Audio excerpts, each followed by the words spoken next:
Favorite moment? My favorite. It's hard to pick out just one over 8 years. Like it's. Gotta think about that one. Team-wise, like 2016, watching our team beat Calgary, when the last second play, Joey Dwyer, Dino Killer play there on the goal line, like that was an amazing moment just for the team. And definitely beating Calgary again this year was another surreal moment. Like those are probably two of the biggest wins team-wise for me that I've experienced. And obviously it was Mark's first win. That was another layer to it. We're proud to see him get his first win. So there was a lot of emotion behind that Calgary win, and just to see the team really play its most complete game that I've seen in a while, it was awesome. Obviously scoring my touchdown this year is the first touchdown I've ever scored, probably the last one I'll ever get to score, so being able to do that this year was just, yeah, it was really special. It was really nice. Yeah, it was the best moment.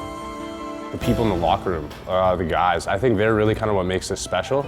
Yeah, there's a lot of locker room stories, a lot of team stories off the field. WrestleMania tournaments where we've turned this whole place into a big wrestling mat. When it gets cold outside, most of the offensive linemen like to go into the sauna. We like to have, we call ourselves an O-line meeting. We just go in there and kind of listen to some music and hang out. So I think those are some of my favorite, not moments, plural, I guess. So Bonding with the guys, bonding with the team, just having a good time. Yeah, like this room just holds, like if these walls could talk, like it'd be insane, but. Your brothers, there's all of it. I love all of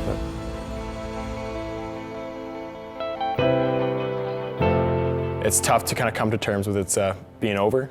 Definitely just kind of taking it all in. Definitely these last 7 years have been an absolute whirlwind for me personally, just like battled through absolute adversity, injuries, everything like that, COVID season. There's a lot of emotions, obviously, playing your last football game ever. So I think, I'm just trying to enjoy the last couple of days and looking forward to my last chance playing. It's exciting but sad all at once, but I'm just looking forward to it and I want to try to make the most of it. My first year here, I didn't think it would come this fast, I guess, but yeah, I don't know. Yeah, I don't know, sorry. I'm just very grateful that I got one last year to be here and to play with the guys that I started with, so. Before coming to Regina, I struggled a lot with feeling included and feeling like I was actually part of the brotherhood that my previous team said we had.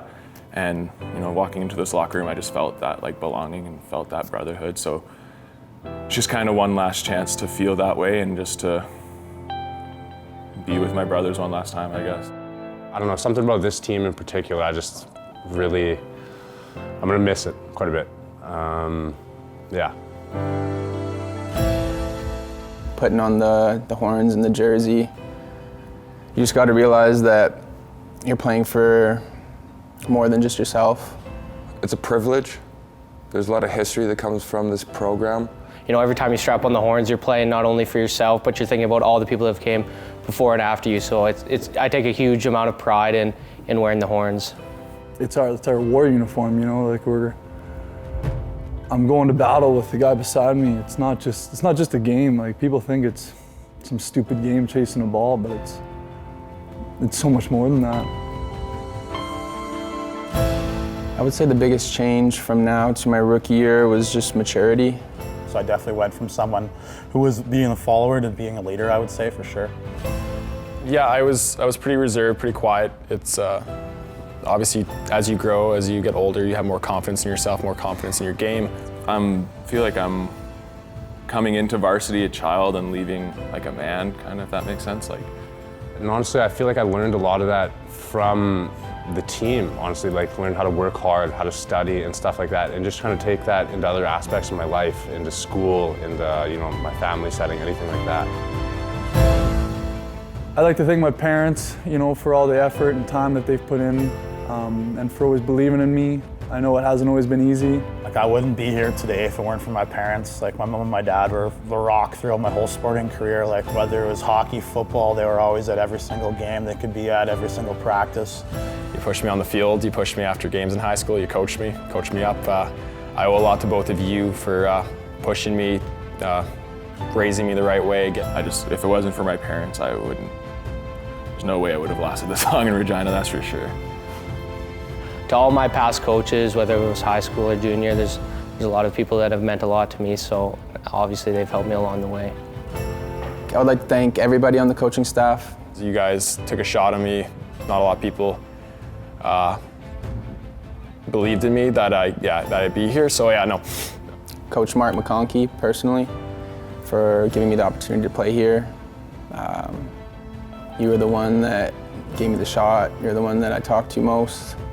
Honestly, everybody from high school to junior to this program, honestly, anybody who's kind of impacted my football life. You've shaped me into the person I am and the career I've had, so thank you.